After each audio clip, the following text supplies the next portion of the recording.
Most hated character of squid game. आपको मेरी बात बुरी लगेगी पर गी-हुन स्क्विड गेम का सबसे भुद्दू कैरेक्टर है। उसमें मेन कैरेक्टर जैसा कुछ भी नहीं है। And I believe you that video के एंड तक आप भी मेरी बात पर यकीन करने लगोगे।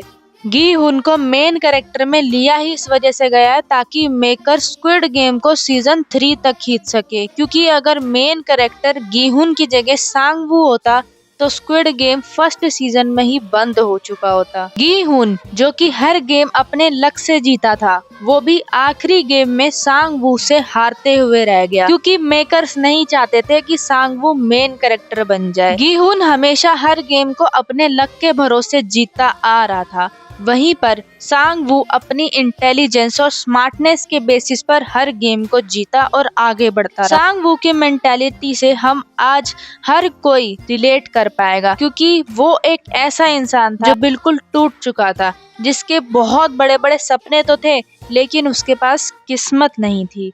उसके पास पैसा था, पोटेंशियल था, दिमाग था, जो नहीं था उसकी किस्मत।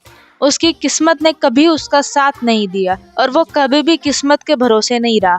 वो हमेशा अपने बलबूते पर सारी चीजें करता रहा। वहीं दूसरी तरफ गी-हुन ने अपना सारा पैसा जुए में उड़ा दिया और अपनी वाइफ और बेटी दोनों को खो दिया। इतना ही नहीं बल्कि सांग-वू ने अपने इंटेलिजेंस और स्मार्टनेस के बेसिस पर पहली game red light green light के खत्म होने के बाद 456 लोगों की जान भी बचाई थी, क्योंकि वो अकेला ऐसा बंदा था 456 लोगों में से जिसने वो पूरा एग्रीमेंट पढ़ा था साइन करने से पहले। इससे हमें ये समझ में आता है कि नोटिस और ऑब्जर्वेशन करने में सांग-वू सबसे तेज था और वो चाहता तो फ्रंट मैन को 2 सेकंड में पकड़ लेता। अब फ्रंट मैन की बात आ ही गई है तो ये भी समझ लेते हैं कि सांग-वू कैसे 2 सेकंड में पहचान जाता कि उसके सामने जो 001 प्लेयर बैठा है वो और कोई नहीं बल्कि फ्रंट मैन ही है। इस सीन में देखोगे तो फ्रंट मैन बिना किसी वॉइस चेंजर के गी-हुन से बात कर रहा है। इसका मतलब गी-हुन को फ्रंट मैन की ओरिजिनल आवाज पता लग चुकी। तो फिर जब फ्रंट मैन गी-हुन के सामने आते हैं तो गी-हुन उनको पहचान क्यों नहीं पाते।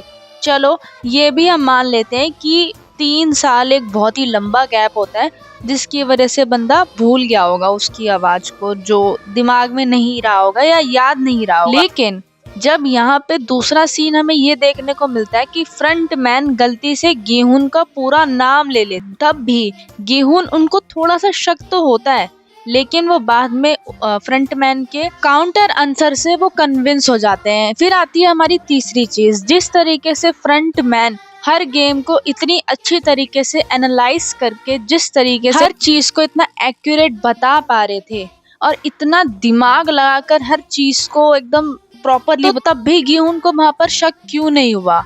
वहीं पर दूसरी तरफ जहां पर कोई भी अगला गेम गेस नहीं कर पा रहा था, वहीं पर हमारे सांग-वू भैया ने सिर्फ शेप देखकर पता लगा लिया था कि अब अगला गेम कौन सा होने वाला है। वो बात अलग है, वो गी-हुन को भी वो बता सकते थे पर उन्होंने बताया नहीं। मैं तुम्हें लिख कर दे सकती हूँ कि इनमें से कोई एक इंसिडेंट भी अगर सांग-वू भैया के साथ हुआ होता ना तो वो पूरी स्क्विड गेम का राज खोल कर निकाल देते। अब तुम कहोगे कि अगर सांग-वू जीत जाता तो वो गेम में वापस आता ही क्यों, जो कि बहुत ही काफी हद तक सही क्वेश्चन है। तो देखो इसके पीछे भी एक रीजन है। सांग-वू दिल का बुरा नहीं था, जैसा कि हमने सीजन 1 में भी देखने को मिला था कि वो बस अपनी जिंदगी से परेशान थे, फ्रस्ट्रेटेड थे, वो कुछ अपनी जिंदगी में बड़ा करना चाहते थे। और यहाँ तक कि उन्होंने अली की भी मदद करी थी, उसे कुछ पैसे देकर। हाँ वो बात अलग है कि बाद में उसने अली को मार दिया। क्या पता वो सांग-वू के कैरेक्टर में थोड़ी सी कैरेक्टर डेवलपमेंट करते, क्या पता वो अगर वो गेम का पैसा जीत जाता, अपना कर्जा वर्जा सब उतार के अगर वो वापस से गेम में आने का ट्राई करता। ये सब कह देने से सांग-वू ने जो बाकी लोगों के साथ करा वो जस्टिफाइड नहीं हो जाता। सांग-वू ने बहुत ज्यादा गलत करा था बाकी सबके साथ, मतलब जिनको बचा भी सकते थे उनको भी उन्होंने नहीं बचाने का ट्राई करा। लेकिन देखो ये गेम ही है, वो प्रैक्टिकली चल रहे थे, बहुत ज्यादा प्रैक्टिकल सोच के चल रहे थे, उनके पास बिल्कुल भी इमोशंस नहीं थे।